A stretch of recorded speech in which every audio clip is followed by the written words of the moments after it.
welcome back to my channel. Again, my name is Jap. Kumusta po kayong lahat? Okay, so ayun guys, maraming salamat po sa walang sawang pagsubaybay sa ating pong daily love reading. And kung ikaw ay bago pa lang sa ating channel, mag-subscribe na po kayo and i-click mo na rin yung ating notification bell para lagi kang updated sa ating mga bagong upload. Okay, so tingnan natin guys, ano ba yung nararamdaman ng person mo sa'yo. Okay, so ito guys, yung energy ni person, ano yung nararamdaman niya sa inyo ngayon? Ano yung nararamdaman ni person mo sa iyo ngayon? Nararamdaman ng person mo.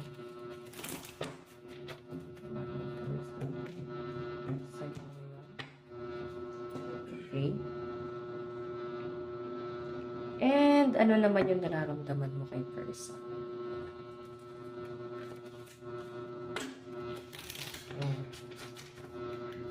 Okay, ano yung nararamdaman mo kay person ngayon? Nararamdaman mo kay person? Okay.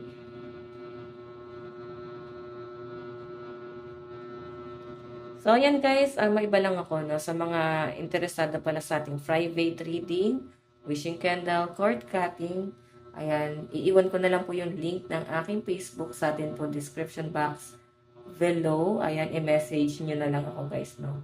Or pwede nyo ako guys i-direct message sa atin pong Facebook. Ayan. Ito po yung Facebook natin. So, i-message nyo na lang ako guys. Okay? Okay. So, ayan, start na tayo guys. Ano yung nararamdaman ng person mo sa iyo ngayon? Meron, ano ba to? Actually, yung person mo, ayan, malakas ang energy ng Libra dito. No? Mabait naman to. Sweet. Ganyan. And nakikita niya rin sa inyo guys na parang malambing ka sa kanya. Masyado kang clean. Yun yung nararamdaman sa'yo ng person mo. Yun nga lang, ikaw daw yung tipo ng tao na parang gusto mo na kung ano yung ginagawa mo sa kanya, ganun din yung gagawin din sa'yo. Okay? Kumbaga, kung ano yung pagmamahal na pinapakita mo sa kanya, parang gusto mo talaga guys, din nasusuklian. Sino ba namang hindi? Kasi guys, justice, no? Balance. Okay? Nandun ka sa point na parang gusto mo talaga guys ng give and take. Then parang, I think ikaw, gusto mo rin guys ng tulong sa kanya. Okay? Hindi man to guys sa financial, pwedeng opinion or pwedeng at least guidance. Baka meron ka mabigat na pinagdadaanan. And I think siya yung si favorite person na gusto mo guys na tumulong sa'yo. Okay, ano naman yung tingin? Okay, tingin ni person sa'yo ngayon. Meron tayong 4 of Wands. Ikaw na yung gusto niya guys talagang pakasalan. Okay, mahal na mahal ka ng taong to sa malinaw na pinapakita sa akin. Pwedeng pinagmamalaki ka na nga niya eh. Sa mga kaibigan niya, pinakilala ka na rin sa family, or pwedeng, parang hindi, alam mo yan, kung hindi ka pa guys pinakilala, pwedeng kinikwento ka na guys sa pamilya. So, malakas ang energy ng mga Aries dito. Ayan. Okay? Tignan pa natin. Kasi to guys, papunta na to sa wedding. Okay, nakakita ka niya na someone na ikaw na talaga yung gusto niyang mapangasawa. Wala na siya guys, ibang tinitingnan pa dito. Okay, siguro mas kilala mo siya. And ayaw niya na guys na iba pa yung kikilalanin niya ulit. Kumbaga back to normal na naman, bagong kikilalanin na naman. Tignan mo, di ba nagpapatato siya dyan? So, parang nakatatak ka talaga sa kanya. Yung memories niyo together guys, kinikip niya yon. Okay, so tignan natin, ano naman yung magiging action ni person. Meron tayong 2 of swords. Ayan. Alam mo, ito si person, guys. Gusto niya lagi nang ina-update ka. Or, alam mo yun, parang ayaw niya na magduda ka. Ayaw niya na parang iba yung isipin mo. Hindi kanya priority. Ganyan. Ayaw niyang isipin mo yun. So, napakaswerte mo sa tao to, guys. Kasi ina-update ka nitong tao to. So, Libra pa rin yung energy, guys. Ayan. Guys, ay ng Libra. So, pwede na naman, guys, na ikaw, ina-update mo rin. Or, ganun talaga yung gusto ng person mo. As in, parang, alam mo yun, kung ano yung ginagawa niya na pag-update, ganun din yung gagawin mo. Kasi medyo strict ko tong person mo, guys. Okay? Hindi naman sa controlling, pero gusto niya talaga ng i-update mo siya. Kasi ayaw niya, guys, na mag-iisip ng any negative. Pili niya, ano yun, madudulot sa kanya ng matinding stress. Okay? Kung i-challenge mo daw siya. Okay, so tingnan natin guys, ano naman yung magiging outcome. Ten of Pentacles, so napag-uusapan ka talaga. May nakikita ko dito guys, celebration, family to. So, I think, baka iimbitahan ka niya. Pwedeng family gathering nila o pwedeng merong okasyon sa kanila. Or pwede guys na yan, baka ipakikilala ka na. Pwedeng nakukwento ka sa nanay or sa tatay. Basta ganun yung nakikita ko dito guys, family dito. Ito, Ten of Pentacles. Okay? Wow, may pinaghahandaan si person guys. So, mukhang meron kayong pagkikita ngayon. Oh my God. May buntis dito. Ingat ka ha. Kung ikaw babae, baka mabuntis ka dito. O kung lalaki ka, nako. Okay, sobrang mahal na mahal ka kasi guys. Actually, ito ha. Si person mo guys, sa pinapakita sa akin, talagang pinaplano nyo na to, pinag-uusapan nyo na to. Or pwede rin naman guys na baka may ikakasal na dito. Baka kaya may naghahanda rito. No? As in, ngayong araw baka may ikakasal. Or pwedeng may magpo-propose. Ayan. Napakaganda nito. Or pwedeng magde-date kayo. May pagkikita kasi rito eh. So guys, aside the person, ayan, meron tayong Swords, Aquarius, Gemini, Libra. So, malakas ang Libra sa air sign. And fire sign, Aries, Leo, Sagittarius. And mas malakas ang Aries, Capricorn, Taurus, Virgo. Okay? So, titignan pa natin guys sa side mo. Ano yung nararamdaman mo kay person?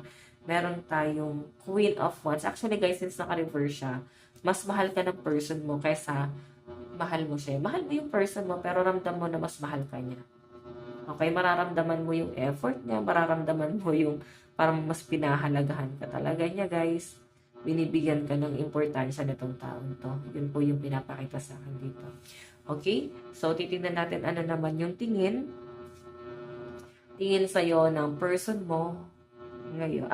Tingin mo ngayon kay person. Okay? Ayan, nakikialam yung person mo guys sa mga decision mo sa buhay. Nati-channel ko, no? Okay, tingin mo kay person. Kasi, I think kaya ganun yung lumalabas. Si person mo, gusto niya na maganda lang yung nakikita mo sa kanya. Masyadong siya, guys, nagpapa-impress sa inyo. Okay? Ayaw niya, guys, makikita mo siya, guys, ng something na nakaka-turn off. Okay, tingin mo kay person. Page of Coins, so, masyadong mas bata or baka mas bata sa inyo. Okay. So, I think meron siya, guys, pino-pursue. Pwedeng bagong career or pwedeng nagmamasteral or doctoral. Basta guys, parang bago pa lang. Page of Coins kasi. So, meron siya guys, pino-pursue dito. I think pagdating sa career niya. So, ganun mo siya guys tinitingnan, no? Bilang parang isang tao na masyado guys, conscious siguro pagdating sa kanyang kinabukasan. O baka mayroon siya guys mga pinag-aaral. Pwede guys na marami siya guys obligasyon. Okay. So, titignan natin guys, ano naman po yung ano naman yung magiging action mo. Wow, the Chariot. Kinakabahan ka. Kinakabahan ka kasi pwedeng may pagkikita kasi talaga sa inyo na mangyayari or pwedeng biglang nagtagpo yung landas niya tapos kasama pala yung parents mo. So, parang bigla kang kinabahan. Or ipapakilala ka na sa magulang. So, yun yung parang nagpapakaba sa inyo, the Chariot. So, pag-isipan mo muna yan. May time ka pa para mag-isip. Pero actually, guys, confident ka naman dito eh. Tignan natin ano naman, guys, yung magiging outcome. Meron tayong, wow, the Hierophant. Parang, ano ka, guys, ma-judge mo yung pagkatao ng person mo. Basta meron kang, ganun ka siguro talaga ang klase ng tao. Okay, hindi naman sa parang ginajudge. Parang yun na rin yun. Actually, parang observant kang tao. Yun yung nakikita ko. Ino-obserbahan mo yun, no? Kakausapin ka, or pwedeng may gigit na sa inyo, kinakausap. So, parang talagang pare, kasi Hierophant guys, parang pare yan eh. Baka kasal kayo nitong taong to or pwede nagpaplano kayo guys about kasal. Diba sa inyo guys, ayan paghandaan mo, baka biglang mag-propose sa inyo or pwedeng ikaw yung magpo-propose. So I think matutuloy na tong kasalan na to. Parang pag-iipunan talaga siya guys. Bottom of the deck guys, meron tayong the Fool. New beginning to guys, Ace of Coins, big amount of money, success. As in focus talaga kayo guys sa goal. Ang ganda nung nakikita ko rito, guys. Okay? So, hayan. Malakas ang energy ng Capricorn, Taurus, Virgo, Aries, Leo, Sagittarius. Yes. Earth and fire yung nakikita ko. Okay, tignan natin, guys. Saan na patungo itong relationship? Saan na po patungo yung relationship? Ano po yung maging outcome, spirit guide? Ano po yung maging outcome?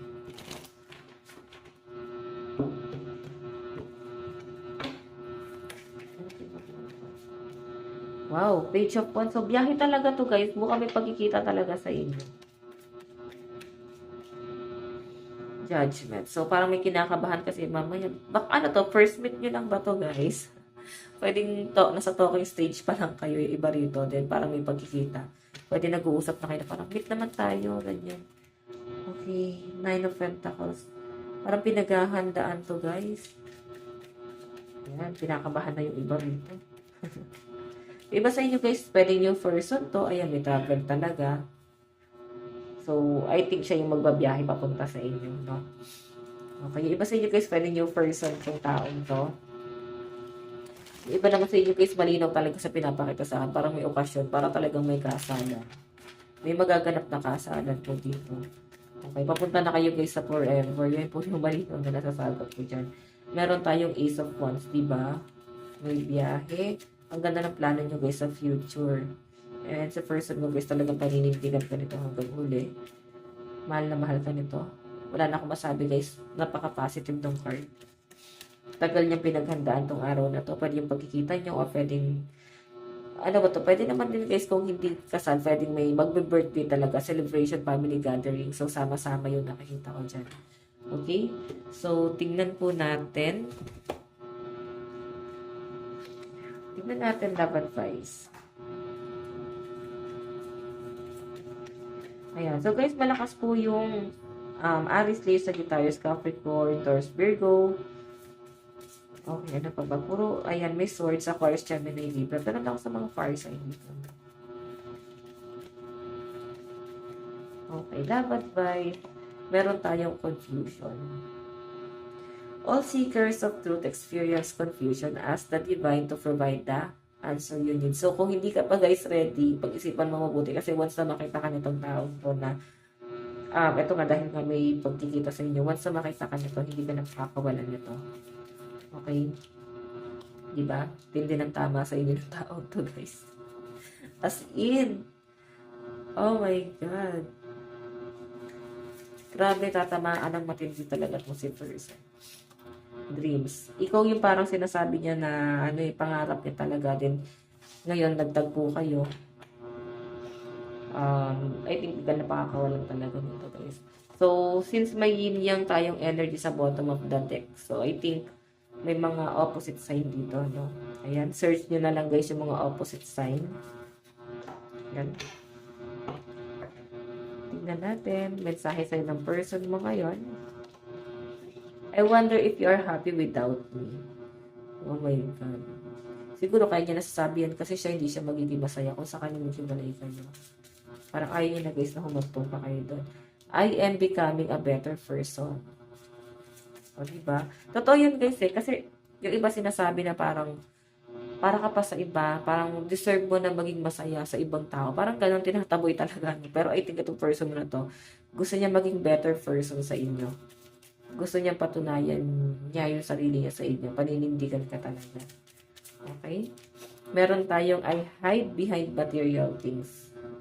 So, masinop din, guys, itong taong to. Hindi siya, guys, ganun ka materialistic. So, I think ibibigay niya talaga, guys, yung stability sa inyo.